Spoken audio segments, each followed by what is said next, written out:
Bonjour à tous, soyez les bienvenus dans Rugby Pack, votre rendez-vous avec les images les plus fortes, les plus spectaculaires de la planète ovale. Des images comme celle-ci, des images qui vont vous faire vivre au plus près l'action. Des actions non pas seulement offensives, mais aussi défensives. Il y a de la noblesse partout, à l'image de ce sauvetage de Greg Inglis, l'arrière international des Rabbitohs de South Sydney. Des images, je vous disais, que l'on verra de très près, comme ici par exemple, et même plus près que vous ne puissiez l'imaginer. Et pour décoder ces images, je serai comme chaque semaine en compagnie de Louis Bonnery. Bonjour Louis. Bonjour Rodolphe. Notre Rugby Pack cette semaine, sachez-le, est bien rempli. Tout de suite, voici le sommaire. Au sommaire cette semaine de la Super League, où les Dragons catalans, qui restent sur 2 défaites, tentent de se relancer face aux Saints de St. Helens. Nous ferons un voyage dans l'hémisphère sud où la NRL retrouve son enfant terrible, Sonny Bill Williams, dans un match pour la tête de la compétition. Semaine, on démarre cette émission avec la crème du rugby à 13 européen, la Super League. On débute cette émission avec la Super League où l'équipe des Dragons catalans opérait un déplacement classé à haut risque chez les Saints de St. Helens. Touchés par 2 défaites consécutives face à Leeds et face au LFC, les Dragons allaient-ils sombrer dans l'enfer des Saints? Réponse à l'image.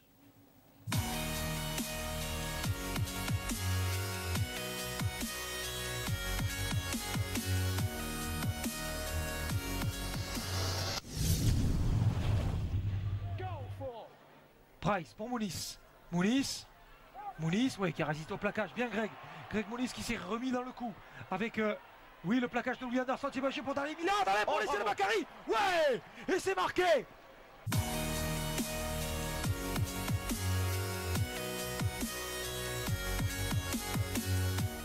Allez, Thomas Bosquet qui est devenu organisateur. C'est lui qui pilote la machine aujourd'hui. La machine des Dragons, bien joué, la passe de Messi sur l'extérieur pour Blanche, allez Damien, remis à l'extérieur pour l'essai. Allez Morgan, yes, bravo. Et c'est pour les Dragons catalans de Morgan Escarri ici à St. Helens.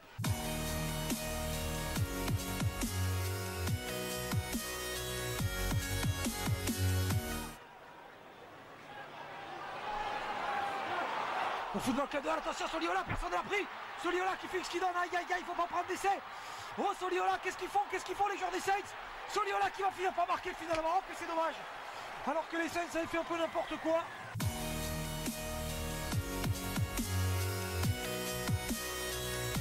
Quel suspense. Il faut impérativement que les Dragons gardent leur sang-froid. 4 minutes à jouer, il ne faut pas perdre aujourd'hui à St. Helens. Ce serait un exploit de gagner chez les Saints. Le ballon joué par Oya. La passe, attention Wilkins, bien joué. Pour laisser peut-être, non. Oui, si, il a marqué. Oui, il a marqué, Rodolphe. Les Dragons qui ont mené cette rencontre de bout en bout. J'espère pour eux qu'ils ne vont pas céder. On va changer le côté là maintenant, attention sous les poteaux. Non, il n'a pas marqué. Non, McCarthy Scarsbrook. Oh, le retour. En héros. Attention, une minute à tenir. Faut tenir. Surtout empêcher de marquer un essai près des poteaux. En quoi c'est? Oh, on l'a perdu. Allez Léon. Allez Léon. Allez. Ah, c'est bon Louis. Oh, Léon Price qui a remonté 70 mètres. Oui, bien. Oh oui, Yann Anderson. Bien joué, allez Yann. Ouais, Yann a marqué. Bravo Yann. Bravo. Yes. C'est gagné ici à St. Helens, comme l'année dernière, Louis. Les Dragons s'imposent ici à Langtry Park, à la surprise générale, dans une fin de match tétanisante.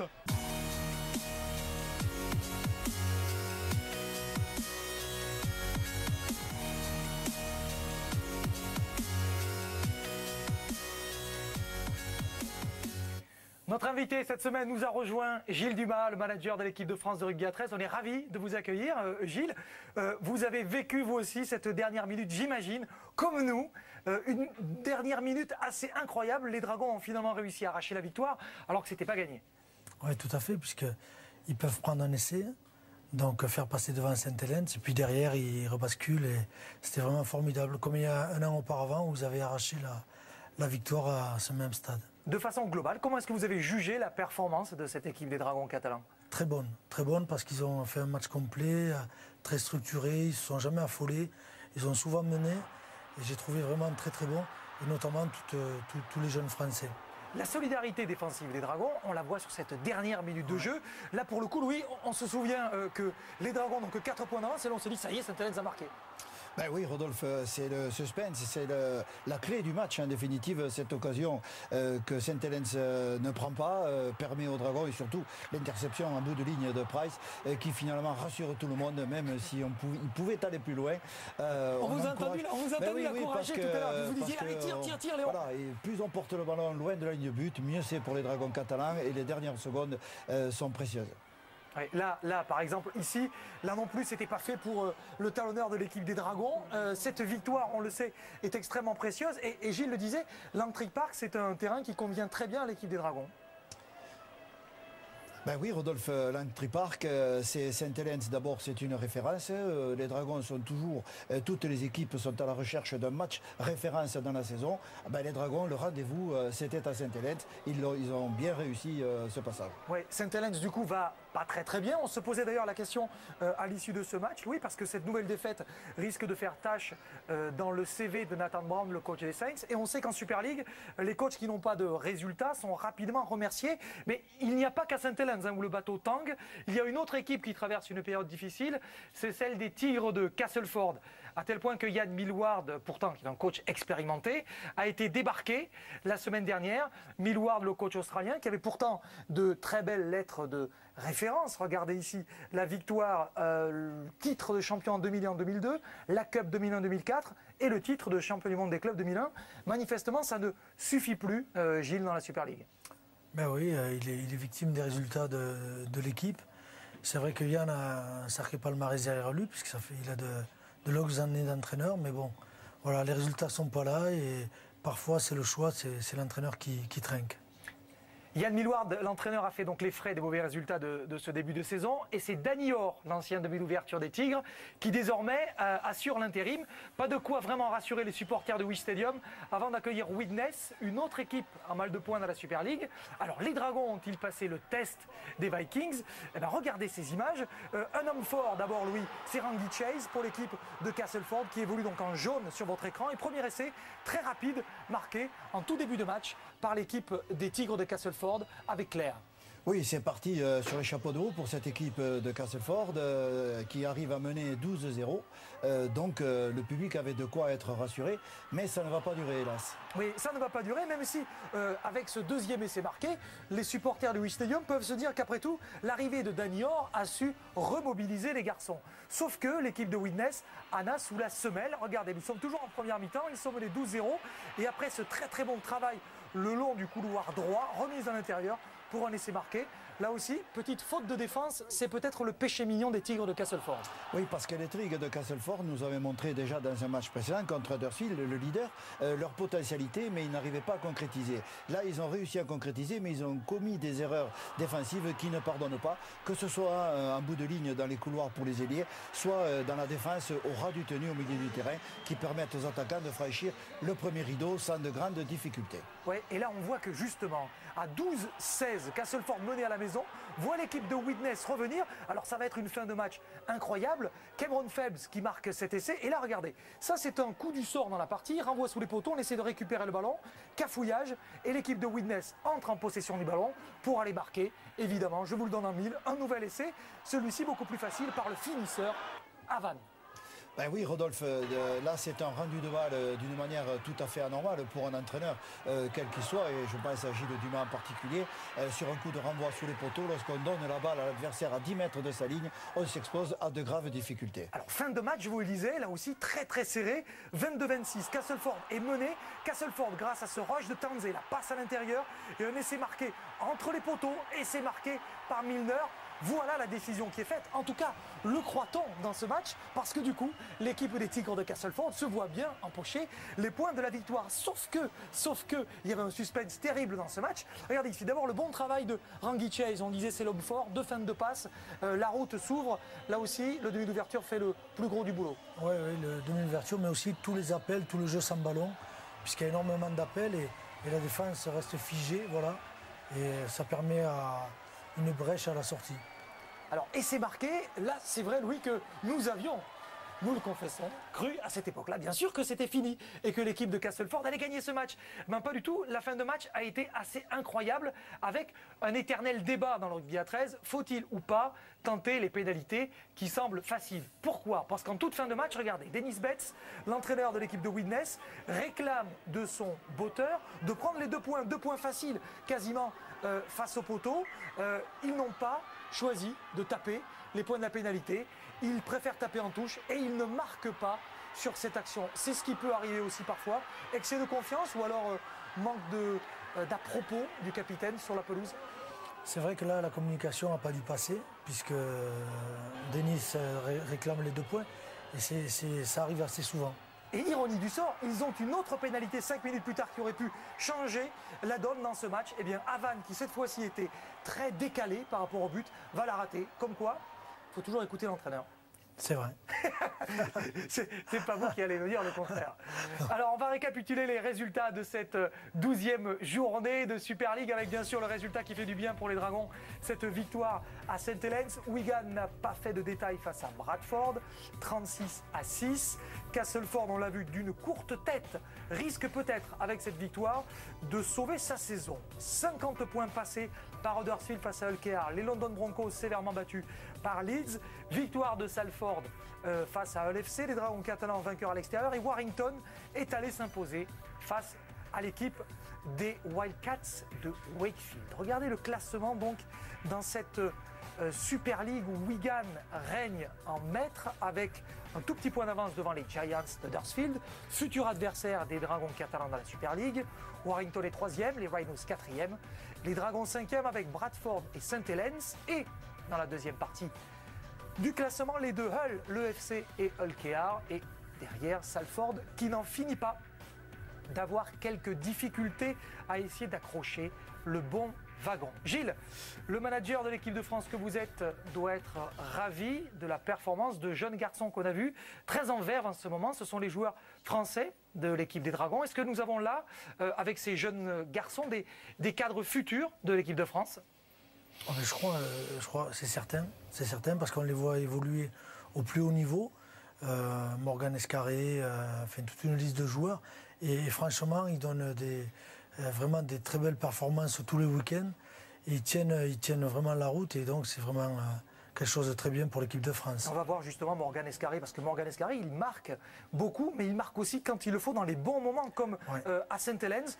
Un essai, Louis, qui montre que ce garçon a tout ce qu'il faut pour être un arrière de Super League. Il a le bon tempo, il a la vitesse et surtout il a la vista. Oui, Rodolphe, la capacité d'un arrière, c'est surtout de pouvoir lire en permanence les dispositifs défensifs et de s'intercaler lorsqu'il le faut dans les points faibles de la défense. Et Morgan Escarré a très bien compris ce rôle et il le joue à plein, il le réussit puisque dans chacune de ses sorties en Super League avec les Dragons catalans, il a marqué chaque fois, voire 2 fois. La question qu'on se pose, Gilles, c'est Morgan Escarré qui éclate avec l'équipe des Dragons. Est-il le prochain arrière de l'équipe de France ? Je ne sais pas, c'est Richard Agar qui le décidera, mais c'est sûr et certain qu'il fera partie des joueurs susceptibles à ce poste d'être le titulaire, avec ce qu'il montre aujourd'hui. Ouais. On a un garçon sur lequel on peut s'appuyer, et ça, ce n'est pas un jeune joueur expérimenté, c'est Thomas Bosc. Bosc qui pèse de plus en plus, Gilles, sur le jeu des Dragons cette saison. Oui, je crois que là, on est en train de revoir le Thomas d'il y a 2-3 ans. Il a fini avec tous ses ennuis physiques. Et là, aujourd'hui, vraiment, c'est le maître à jouer de cette équipe. Et tout ce qu'il entreprend, il le réussit. Oui, ben Thomas, il arrive à pleine maturité. Il a été formé aux grands joueurs que sont Stacey Jones, Greenshield. Il a toujours été bien encadré, toujours bien soutenu par ses coéquipiers. Et là, maintenant, c'est lui qui prend le rôle de ceux qui doivent aider les jeunes à monter. Et véritablement, on est content parce que c'est une belle carrière qui est en train, pas de terminer, mais de continuer, Thomas Bosc. Oui, il a atteint l'âge de la plénitude, hein, Thomas Bosc. Exactement. On le voit dans le jeu, bien sûr, excellent distributeur, excellent buteur. Ça aussi, ça peut servir pour notre équipe de France. Et puis aussi, William Barthaud, parce qu'on a parlé de l'ouvreur, à la mêlée, William Barthaud est un garçon qui a fait parler de lui. On l'a vu avec l'équipe de France cet automne. Avec les Dragons, il a trouvé ses marques. Oui, William, ça fait un petit moment maintenant qu'il est chez les Dragons, qui travaille aussi dans l'ombre de tous ses titulaires. Et puis, petit à petit, il a des bouts de match, il fait des matchs et il sait, voilà, comme là, il s'impose petit à petit à ce poste-là. Je crois qu'il faudra compter avec lui. Là, on le voit marquer face à l'équipe de Widnes, un essai qui ne doit rien à personne, Louis.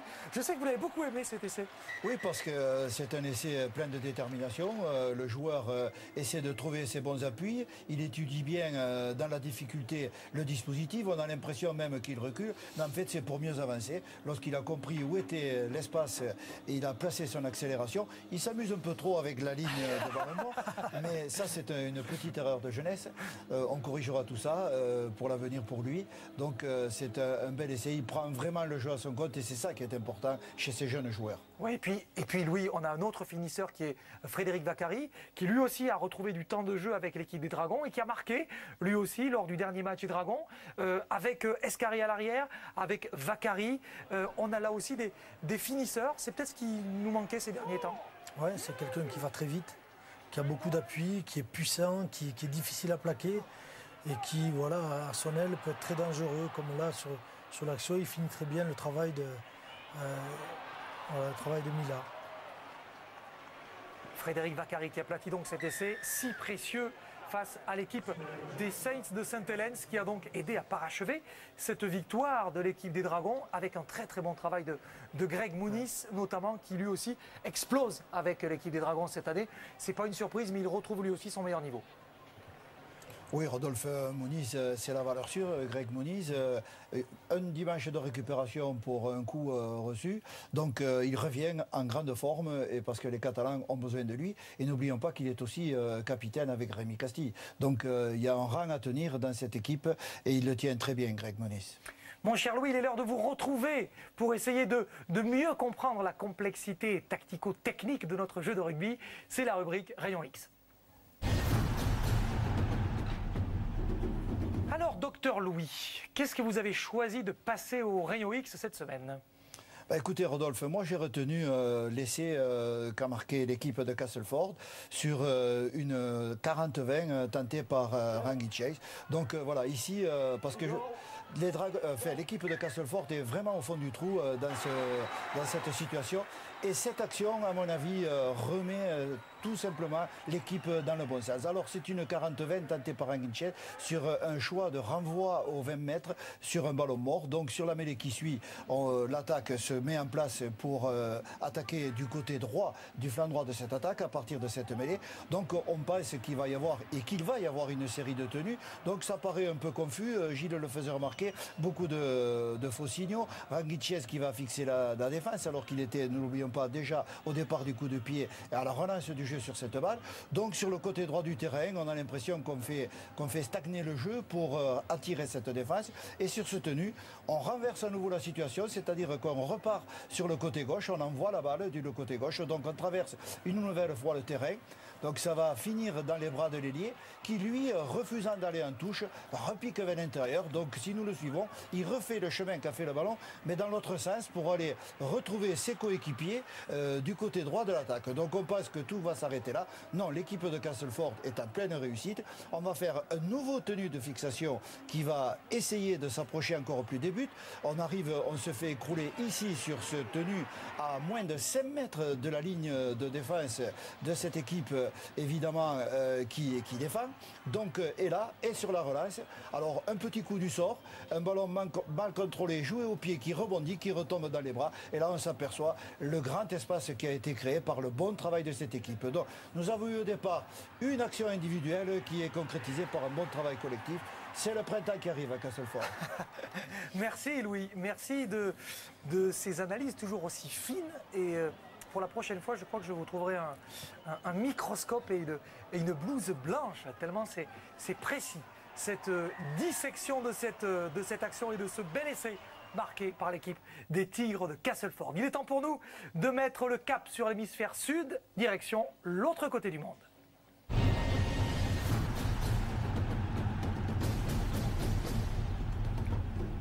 En Australie, on jouait la 6e journée de la NRL, une journée pas comme les autres, à plus d'un titre. D'abord parce que c'est la dernière journée pour se mettre en valeur avant le test match entre l'Australie et la Nouvelle-Zélande, et que pour certains, cette journée se double d'une histoire assez personnelle. Une histoire donc pas comme les autres, pour celui qui fait monter la température dans la NRL, Sonny Bill Williams, le deuxième ligne des Roosters, affrontait ce week-end le club des Bulldogs de Canterbury, une équipe qu'il avait abandonnée en cours de saison il y a 5 ans déjà. Mais avant d'assister à ce retour très attendu, on prend la direction de l'ANZ Stadium pour le choc de cette 6e journée, le match qui opposait les Rabbitohs au Storm de Melbourne. C'est une affiche digne d'une finale et comme dans toutes les finales, oui, c'est plutôt serré. Il a fallu attendre un petit moment pour que Proctor vienne passer la ligne et inscrire le premier essai.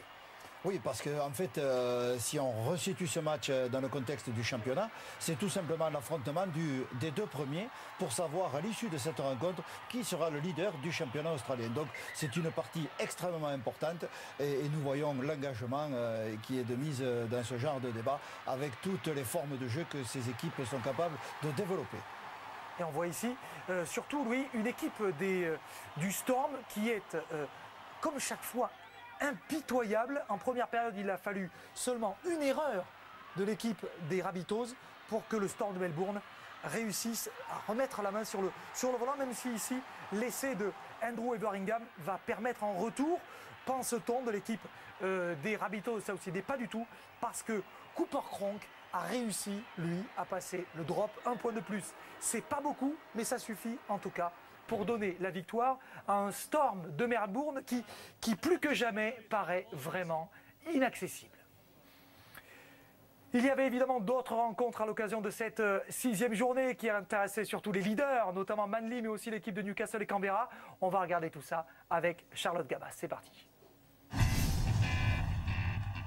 Sydney accueillait une rencontre choc entre les Manly Sea Eagles et les Cronulla Sharks. Des Sharks avides de victoire après leur défaite contre les Parramatta Eels la semaine passée. Des espoirs très vite déçus puisque Manly va inscrire 3 essais en 25 minutes. Daly Cherry Evans va proposer un nouveau style de passe, pas très académique, mais ça a le mérite d'être efficace. 10-0 puis 16-0 grâce à Simons. Mais les Sharks vont réduire l'écart, ils vont briller sur cette action. Stapleton récupère ce ballon et s'envole jusqu'à l'embut adverse. Stapleton va même inscrire un doublé en début de seconde période pour ramener les siens à 4 points. Mais c'était avant cette réalisation bien menée par Manly. Peter Aiku inscrit le 4e essai des Sea Eagles et tue le match. 20-12, puis 24-12 avec Maté. Les Sharks se verront finalement l'honneur avec Cherry Evans, encore lui, qui inscrit un dernier essai en fin de rencontre. Mais cela ne suffira pas, les Sea Eagles s'imposent 25-18 après un dernier drop, un 5e succès en 6 matchs. Entre les Raiders de Canberra et les New Zealand Warriors, un homme a attiré l'attention, Terry Campese. Longtemps blessé, le joueur des Raiders effectuait son retour samedi.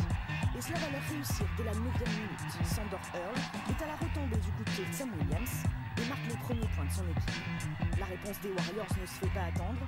Après un joli mouvement collectif, Manu Vatuvei est à la conclusion. Il va même s'offrir un doublé 10 minutes plus tard.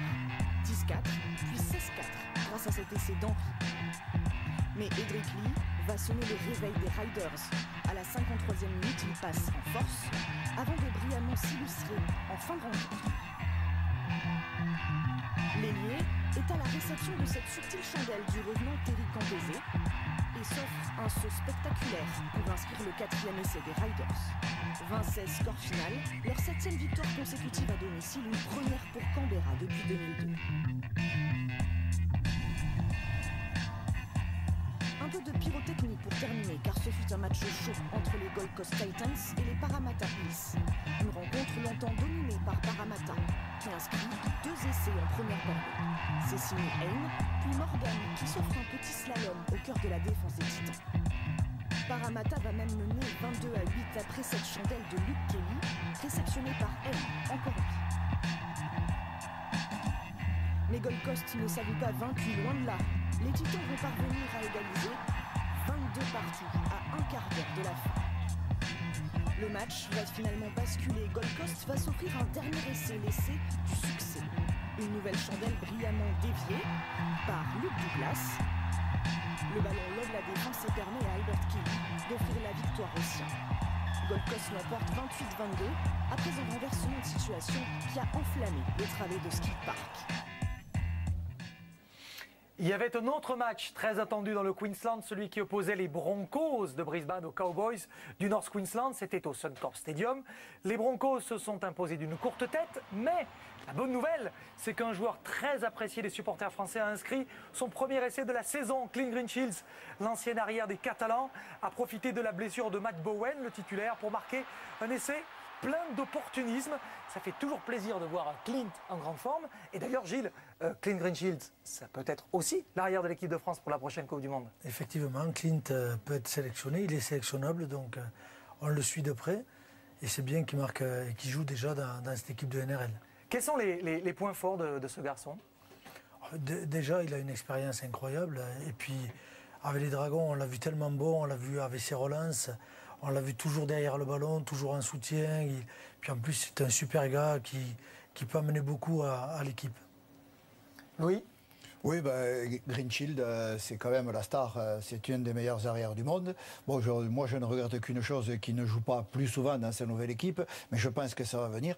Parce que d'abord, c'est un grand lecteur des systèmes défensifs, et puis surtout, les qualités physiques et son accélération font que c'est un danger permanent pour les défenses adverses lorsqu'il s'intercale au milieu des attaquants. Je vous le disais, cette 6e journée a été marquée par le bruit médiatique fait autour de Sonny Bill Williams devant ses anciens supporters, qui plus est avec le maillot des Roosters sur les épaules. Alors, comment Sonny Bill allait-il aborder ces retrouvailles?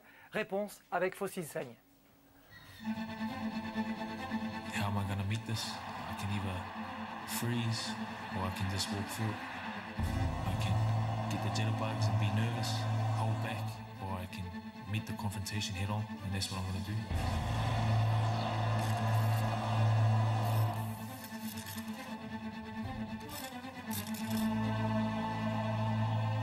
Un visage d'ange et les cheveux longs, très jeune, Sonny Bill Williams est déjà un espoir du rugby. En 2004, il fait ses débuts en NRL avec les Bulldogs de Canterbury. Pour sa première année dans l'élite, il est champion d'Australie. Il n'a alors que 19 ans. Great bunch of blokes, great coach. The win, grand final, GF first year. En 2005, sa saison est rythmée par des blessures à répétition, dont une importante au genou. Éloigné des terrains, il ne joue que 5 matchs cette année-là. Fidèle à son club de cœur, il refuse même d'être appelé en équipe nationale. Le Néo-Zélandais tourne le dos au Kiwi et à son pays.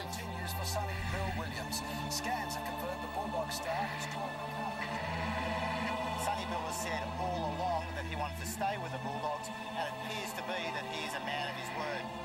The kid has showed amazing loyalty to stay with Canterbury. En 2007, 2 ans plus tard, il est de retour à son meilleur niveau, 1m94 pour 108 kg. Sonny Bill impressionne. He asked for and got a 5-year deal with the Bulldogs. To be honest, I got offered double, but I stayed because I wanted to be loyal to the club. En 2008, il re-signe un contrat pour 5 ans avec les Bulldogs, un contrat estimé à 2,5 millions de dollars. Mais là, c'est le coup de théâtre. Dernière news dans le rugby, Sonny Bill Williams quitte les Bulldogs en plein milieu de la saison. Il est actuellement dans un avion en route pour l'Europe. Et Sonny Bill Williams décide de quitter les Bulldogs, une décision considérée comme un acte de trahison. Ce n'est pas très honnête, c'est un manque d'éducation de partir comme ça avant un match. S'il ne revient pas jouer avec les Bulldogs, il ne rejouera plus ici. La porte lui sera fermée quand il voudra revenir jouer en NRL. I stood up. I had to have balls to do what I done. I'm no coward.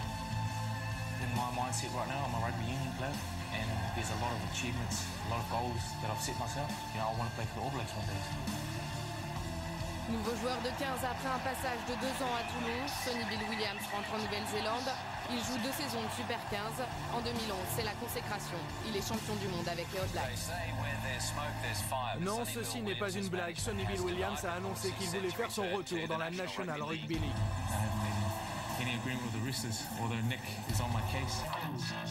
En 2013, il signe un contrat avec les Roosters, avec peut-être une idée en tête, devenir champion du monde de rugby à 13.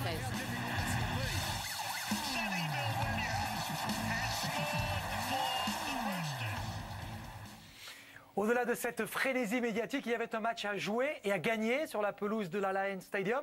Les Roosters, battus la semaine dernière à Canberra, devaient s'imposer face à des Bulldogs qui attendent toujours le réveil de leur arrière Ben Barba, dont la magie semble en panne. Il y avait un monde fou, évidemment, pour ce match-là, et ce sont les joueurs de Trent Robinson, l'ancien coach des Dragons, Louis, qui ouvre la marque avec suivez bien ce jeune homme, une des sensations de la NRL, c'est Roger Tuivasa-Sheck. Oui, bah, c'est un essai dédié, mais sur une intervention de Sonny Bill Williams qui est intercalée. Et puis là, c'est lui qui prend le jeu à son compte, puisque sur le premier, il a donné la passe décisive. Et sur le second, il a dit il vaut mieux que je garde et que je marque. C'est beaucoup plus simple et moins compliqué. Alors dans cette première mi-temps, on a vu qu'ils étaient très en difficulté, les joueurs des Bulldogs de Canterbury. Ça ne veut décidément pas. Encore une faute de défense, là, Gilles, pour cette équipe entraînée par Des Hasler, qui est vraiment à la peine cette saison.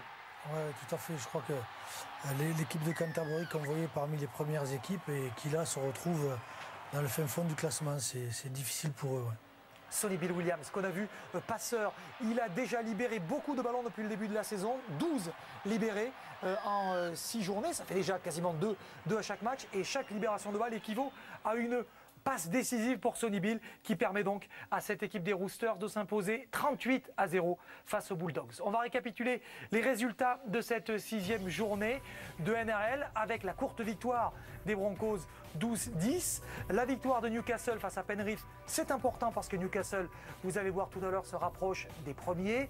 Victoire des Raiders de Canberra. South Sydney qui n'a pas réussi à battre l'équipe du Storm. Crodula s'est incliné à Manly. Les West Tigers ont chuté à la maison devant Saint-Georges. Et enfin, ça ne va toujours pas bien pour cette équipe de Parramatta, battue par l'équipe de la Gold Coast. Regardez le classement donc à l'issue de ces 6 journées. Melbourne devant Manly, South Sydney, les Roosters. Newcastle se rapproche, St George Illawarra 8e et pour l'instant qualifié. Dans la deuxième partie, North Queensland 11e, 15e position pour les Warriors qui n'arrivent pas à décoller et évidemment Canterbury, bon dernier de cette compétition de NRL. Allez, tout de suite, ce sont les dernières news de la NRL. Comme chaque semaine, nous allons nous projeter dans l'hémisphère sud, retrouver Laurent Garnier, notre coach australien à nous. Bonjour Laurent, ou bonsoir d'ailleurs, je ne sais plus ce qu'il faut dire. Le moins que l'on puisse dire, c'est que le retour de Sonny Bill Williams face à ses anciens supporters a fait parler, mais ça a été suivi ensuite par une sorte d'acte de contrition. Alors, est-ce que les excuses de Sonny Bill étaient vraiment sincères ? Bonjour à tous, bonjour Gilles, bonjour Louis et bonjour Rodolphe. Oui Rodolphe, tu as raison, ce match contre les Bulldogs, c'était ce que les médias et les supporters des Bulldogs et tous les supporters de la NRL attendaient. Ils attendaient que la boucle en fait soit bouclée, qu'ils fassent face à ces anciens fans.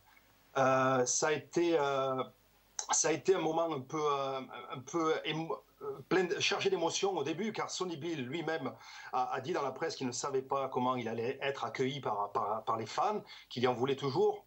Car il faut savoir que les fans de Canterbury sont parmi les plus chauds de la NRL, donc les plus passionnés.